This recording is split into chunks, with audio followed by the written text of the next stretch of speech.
Hala mga kaulam, hindi naman masyadong halata na kararating ko lamang at gulo-gulo pa ang aking buhok dahil ako'y naglakad ng 35 minutes galing sa aking estudyante. At ayan nga, nagluto ako ng sinigang na salmon. Buto-butong salmon mga kaulam. Pero, yan yung pinakamumurahing part ng salmon mga kaulam. Pero ganun pa man, sobrang dami pa rin niyang laman. Makapal pa rin yung laman niya. Siyempre may sausawan tayong toyo.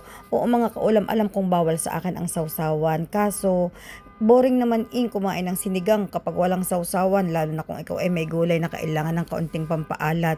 Tingnan ninyo kung gaano kakapal ang ating buto-butong salmon na talaga namang halos ay hindi ko naubos. So, bibili ka ng ganyan, yan ay 10 dirhams ang kilo. Yung 10 dirhams na yon, 2 times kung namin ng asawa ko nalulutuin. Bali yan ay half lamang.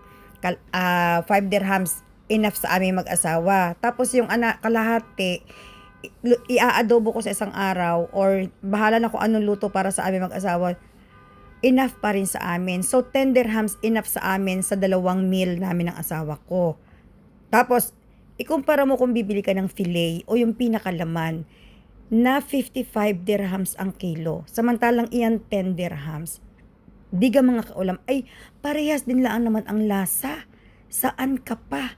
Ang buto-buto nga, mas malasa. Yun nga lang ang mga kaulam, kailangan may sausawan para sa gulay, para din sa salmon.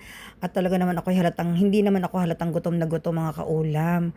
Sa totoo lamang habang ako'y naglalakad, yan ay ini-imagine ko na pagdating ko. Talagang ako'y mag-iinit ng pagkain at ako'y babangkaak na ng akin at ako'y kakain na ng ganyan. Mahigpit ang gutom. Dahil kanina sa school, kumain lamang ako ng egg parata. Yun lang ang kinain ko, wala ng iba dahil nga mga kaulam. Siyempre, talaga ako'y nasa mid habang nagbo-voice over. Sino kaya nakaalaala sa akin? Ako'y kanina pang umagang panay ang sa med. Talagang may nakakaalaala siguro sa akin mga kaulam. Sino kaya? So ayun nga, dahil masarap ang aking kain mga kaulam, satisfied ang aking mga bulati sa tiyan ngayong maghapon. Tunay naman nga mga kaulam, dahil halos 2 buwan kami naka-online class, ang mga bata ay naka-lock sa kanila mga bahay-bahay at nag-a-attend ng online class. Nung kami bumalik sa eskwelahan, ay iba ang kanilang mga behavior. Parang babago silang nag-uumpisang mag-eskwela, ang mga behavior, kailangan na naman disiplinahin. Napakahirap naman. Kaya ilang complain na naman ng magulang ang aking na-receive simula kahapon hanggang ngayon. Ang dami-dami na namang complain ng mga magulang. So ano pang ang gagawin kundi gawa natin ng paraan na hindi sila ma-offend, ang mga bata ay magiging maayos. Ay Diyos ko po, Rode, masakit ang aking ulo. So pag ganyan, ikain lang natin ng ikain mga kaulam ng mga disabaw at nang mawala ang ating mga alalahanin sa buhay. Bukas mga kaulam, parang gusto kong mag-ulam ng nilagang manok. Kakaiba nilagang manok, walang halo kundi bawang sibuyas at saka gulay na pechay o kaya yung lettuce. Yun lang, nilaga. Titimplahan lang natin ng asin, paminta, bawang, sibuyas.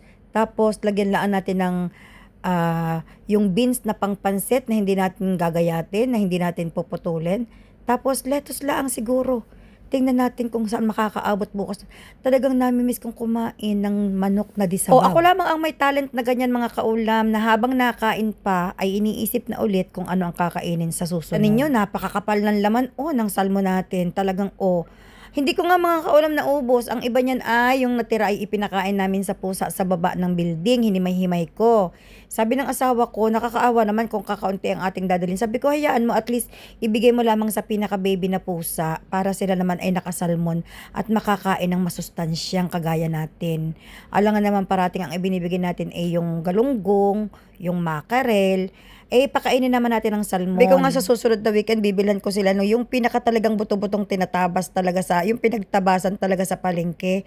Bibilhan ko ang mga pusa at pakakainin natin. Minsan naman talaga ginaganyan ko sila. Pinapakain ko talaga sila ng mga ganon, yung mga palikpik ng salmon, yung mga tagiliran ng salmon na tinatabas kapag nag-fillet na yung idini-deliver sa mga hotel, sa mga restaurant. Binibilan ko kaya sila noon, tapos pinapakain ko sa kanila. Nung isang araw ang niluto ko ay barakuda, tapos may mga pampano. Niluto ko yun para sa mga pusa, mga kaulam.